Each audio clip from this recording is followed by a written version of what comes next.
What did I just say? Sit.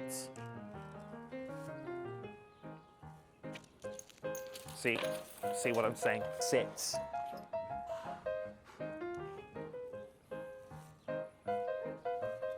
Hey, get over here. Sit. Good, you go get that toy.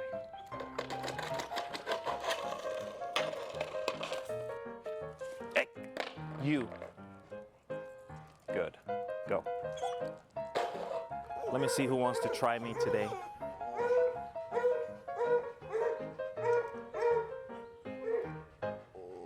No. Sit.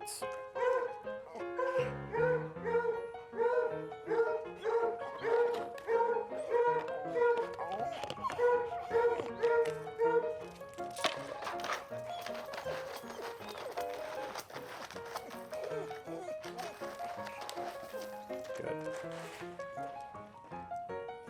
Sit. Good. Don't be like, oh, you kicked that dog.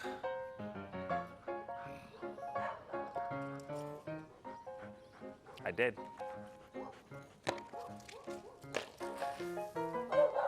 Where were we? You've been really good today, okay? And for that, got a gift for you. There you go.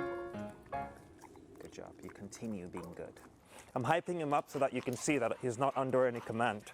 I'm going to throw this, and he's going to sit. See? Training is simple.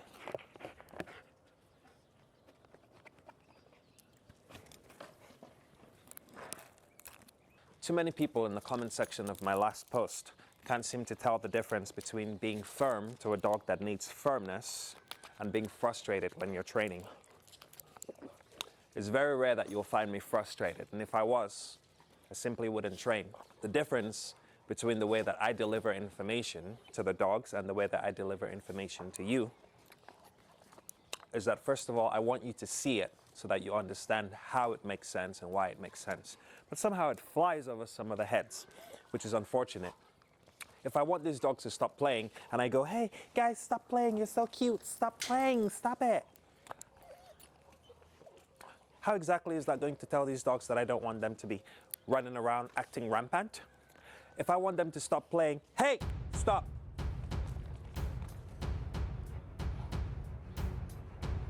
Hey.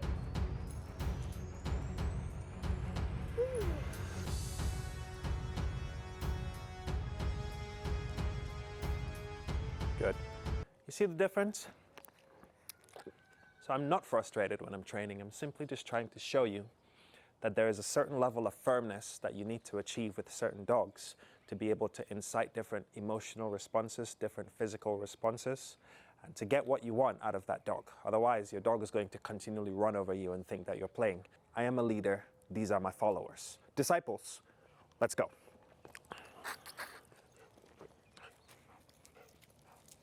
Disciple, come on. Judas. Ladies and gentlemen, welcome to today's video. My name is Eric Ita. I'm a dog trainer, and in this video, we are going to be talking primarily about critical thinking and how we apply that with our dog training. What is critical thinking? This involves the objective analysis and evaluation of a problem, and of course the goal is to come to a conclusion. So how do we apply that with our dogs? I just started my spring group sessions a few Saturdays ago, so I have a small group of students who meet with me with their dogs. We go through training. Of course, a lot of times when people have issues with their dogs, I'm trying to simply show them the way to solve that. I'm trying to make sure that the student understand why there's a problem to begin with and how they can apply critical thinking to solve those problems. And ultimately, I think this is the process of being an actual dog trainer, is the fact that we can think on our feet. It's the fact that we can come to possible conclusions and we're not stressed out when things are not working out, because we are dealing with dogs and each dog is different. Each dog has a different motivation and a different level of enthusiasm, and we have to be able to notice these things and adjust them. So whenever I train people, I want those people to be able to train other dogs that are not their dogs, because if you're training in real time, you're dealing with real life problems. problems that will come up in your sessions. And so I think that it is absolutely critical to be able to apply critical thinking. I missed my intro video, so before I continue, roll the clip.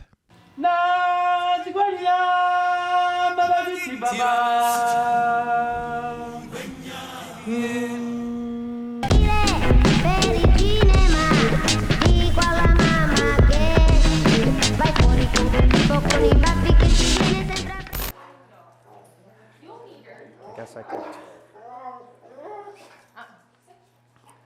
Maybe I'll have you guys on this side. Unbelievable how generous the Animal Foundation was. I mean, didn't cost us a penny. Oh yeah? A penny. That's Only right. Cost me gas to go and get her. Yeah. Normally they charge you at least for the spaying or neutering. Oh, not even that, man. That's They right. waived the $60 fee. They Yeah. spayed her, gave us a bag of dog food, and a 30-day money-back guarantee. Just trying to get rid of the dog. Oh, that's great. Well, yeah, I'm glad you guys are obviously interested in this whole situation. The goal is just to break down foundational training, because I think that I find a lot of people just don't know where to begin.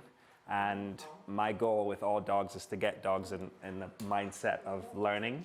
That is essentially called engagement training. So you're basically teaching them that eye contact means something. Before anything, there has to be a conditioning to teach the dog to make the association.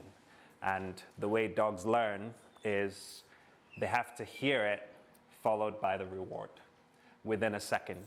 If there's too much time between when the sound is made and when the reward's made, they're not going to make the association. I usually don't like to use the clicker because it's hard to have it with me all the time. So what I do is I just use verbal markers. So I use yes, good, free.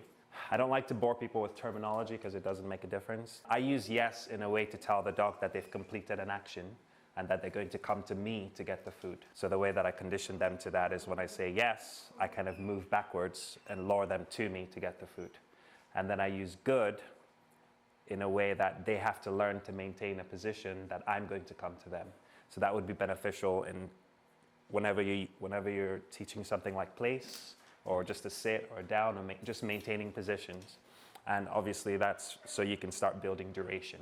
My first session with any new class involves going to the absolute basics of dog training, loading the marker. That's the most important thing in all of it, because I think that it is a way for us to teach our dogs that we have a way to communicate with them, to tell them when they're doing the right thing. And because dogs understand reward and corrections, it's important for us to teach them what are the words that will predict a reward or a correction, so that we can effectively communicate to them in a way that they understand. And so, of course, I use markers like yes, I use good, I use free, I use no, even You know, all of these are possible words. And of course, I like to make sure that people understand that these words are just words. You know, dogs do not understand our language. They don't speak a certain language. They simply understand that this sound has been associated to this behavior, and this behavior has been associated to positive reward, positive punishment, negative reward, negative punishment.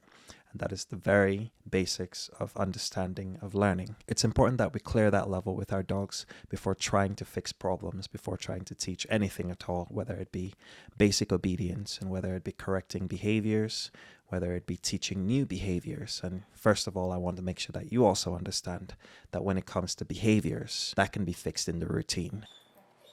And the hardest part of training for people is just the patience of it.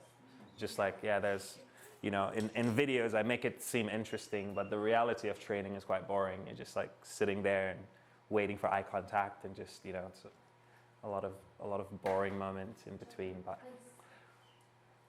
these kinds of exercises you only want to do for like 5 minutes or so. Like at the height of excitement, you end it. So then the dog will always remember that interacting with you is fun. So you don't want them to ever get bored of it. So that's why you keep it short. Good.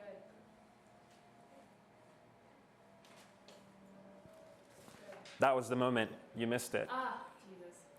Okay.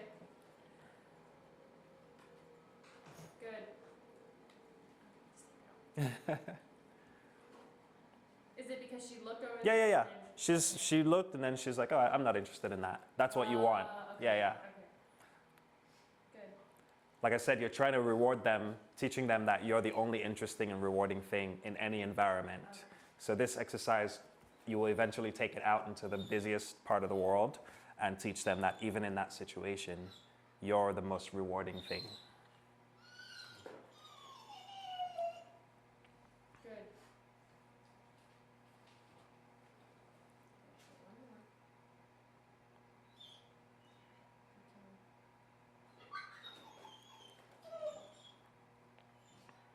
Good. And then, okay, or whatever your release command is. Yeah. That was good.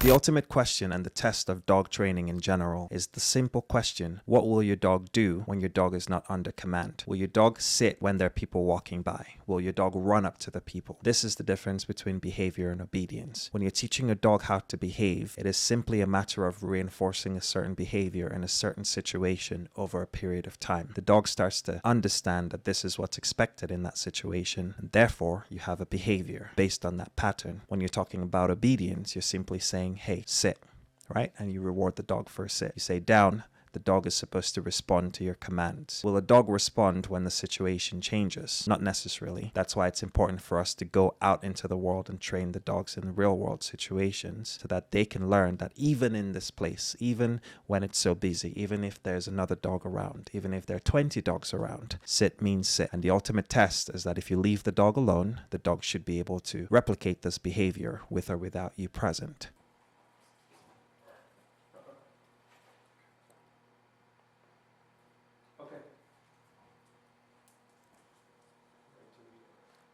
He's like, I'm ready to go,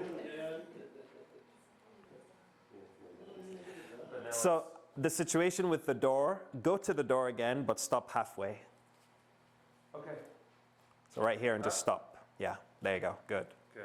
So you change the expectation that when I say okay, you have to run to the door. Yeah, yeah, yeah. So just stop it halfway, and even that. I don't. Sit. Good. I don't want him to just run to place because he knows food's coming. Sure. I want to run to place when I say. When you say it, that's what I mean. Yeah, that's why I said stop it here and let him, and then let him listen to you give the command. Place. There you go. Good. Nice. So again, when you release, just Yeah. see what he does next Okay. time. Yeah, good. Good. So by doing that, when you release him in a few repetitions, he will just come in and stop Let's start here right there, right? instead of breaking it and running to the door. Place.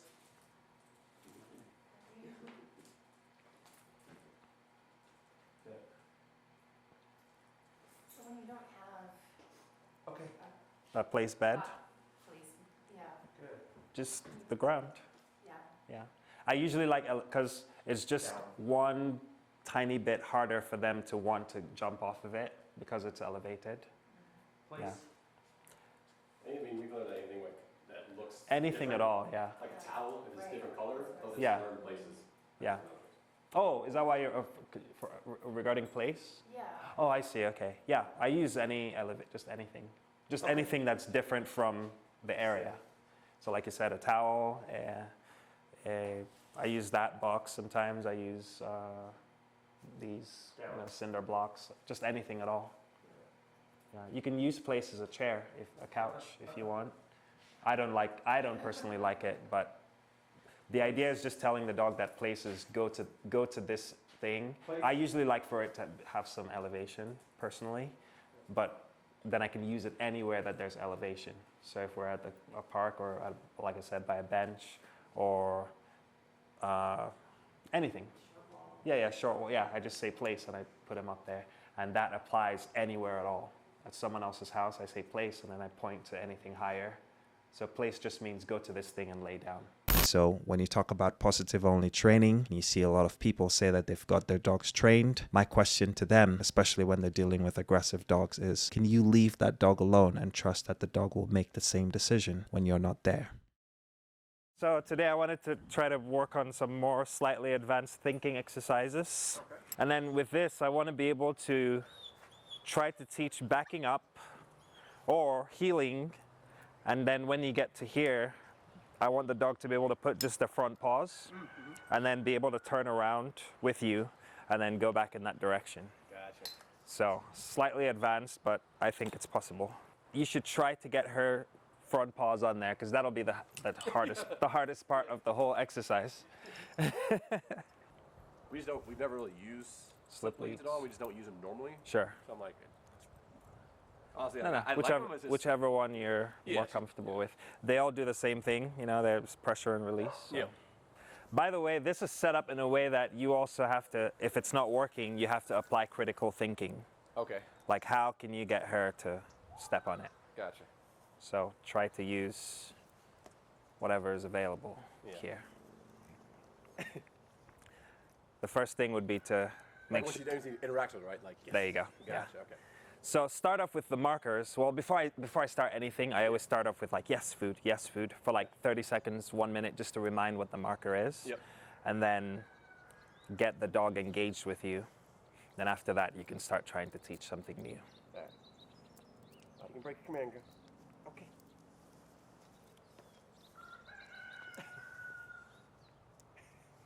Yes. Yes, there you go.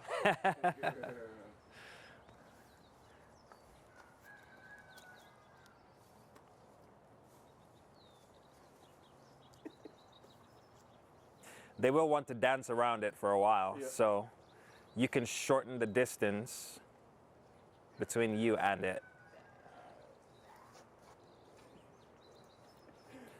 And then with your pressure, once you apply it, you don't let it go. Oh, right. So they have to follow the direction. There you go. Follow the direction of it. If she knows the place command, sort of. Yeah, try it. If I tried that, Try anything at all. I don't know if that's gonna like mess up her. Okay, place. Yes. Not that she went on place, but well, actually, yeah, so now I guess if I tell place and she doesn't technically go on it, wouldn't that be her breaking it? Technically? Exactly. Place. Place. Now I feel like a dum dum. I didn't say it'd be easy. Yep. Yes. I'll stay away from the place command. Yeah, I wouldn't use place because with me, I use target Oh, okay. because I want to be able to ultimately send them to certain places. I like to train dogs like I'm training them to be in movies. Yeah. So I want to be able to send them to places and have them know where to go. That's part of the purpose of this exercise is to be able to teach them to, like, as soon as you start stepping there, yeah, there you go. They know to go there. I think we use place if there's anything. Yeah, I do the same thing. Like we're just walking, like place and jump on a rock, and yeah. but yeah, I guess yeah. Well, I'm a little different. Yes. So now that you've got her to step on there, don't revert too far back from that.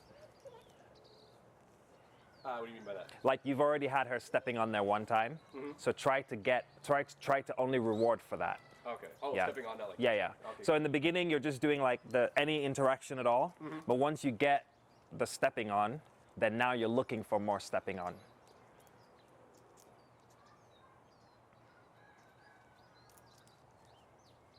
There you go. Good girl.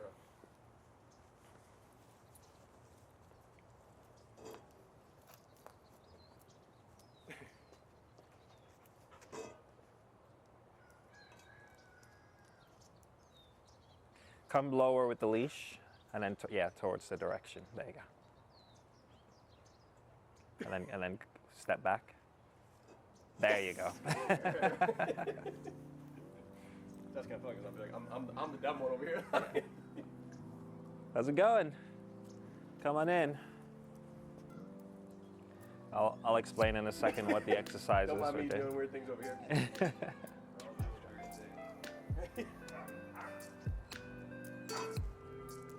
There you go.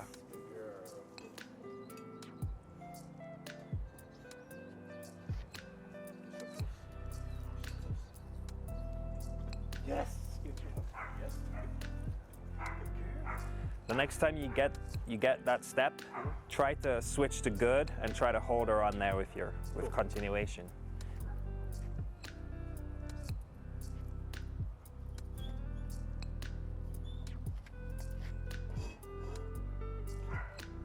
almost counts. Yeah, But almost there, girl. yeah.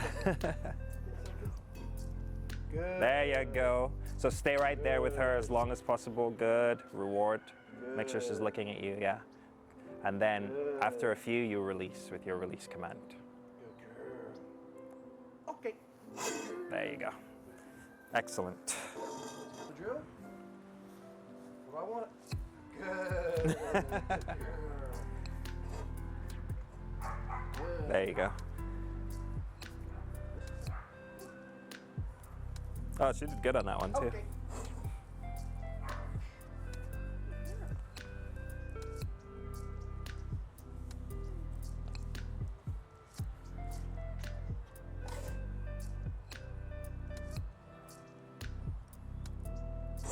Good. Nice. There you go. Good girl.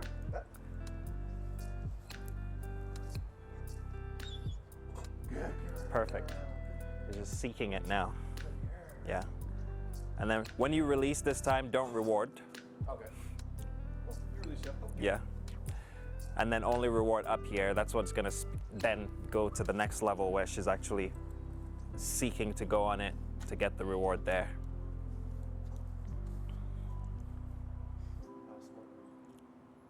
Pay attention. There you go. Good. Good Perfect. girl.